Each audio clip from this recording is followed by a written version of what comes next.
Good day guys! Welcome to my YouTube channel. So to this video po, mag-direct seeding po tayo ng cucumber or pipino. So by the way po, welcome sa aking entrance. Ito na ang itsura ng aking entrance. Napakaganda na. Malaparaisong tignan. So sunod po, ito naman mga tunnel landscape. So sa ngayon po, mag-direct seeding po muna tayo ng pipino. So tara po, let's go! So bali po dito po ako magtatanim ng pipino. So yan. Tinubuan na po yan ng damo kasi pinag-disinfect ko po muna kasi yung yung soil. So yan.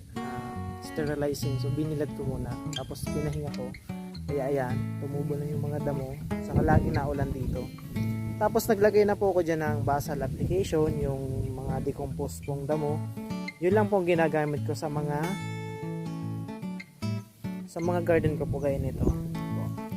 So hindi na po ako naglalagay ng mga concoction sa mga abono, foliar, ganyan. Hindi na. At lahat po ay compost po hanggang sa mag-harvest.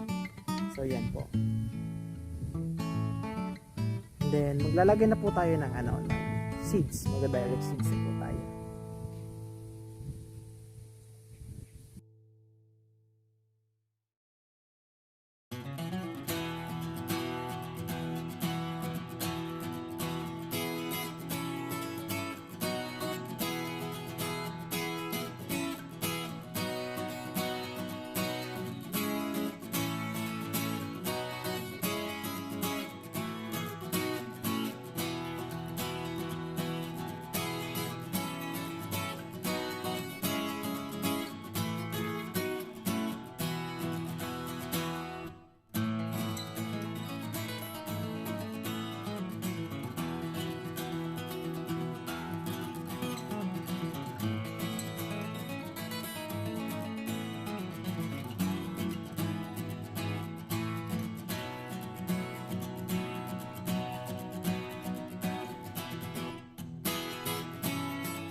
So yan po, natapos ko na pong malagay or makapag direct seed po ng pipino. So antayin na lang po mga ilang months po or 1.5 months po.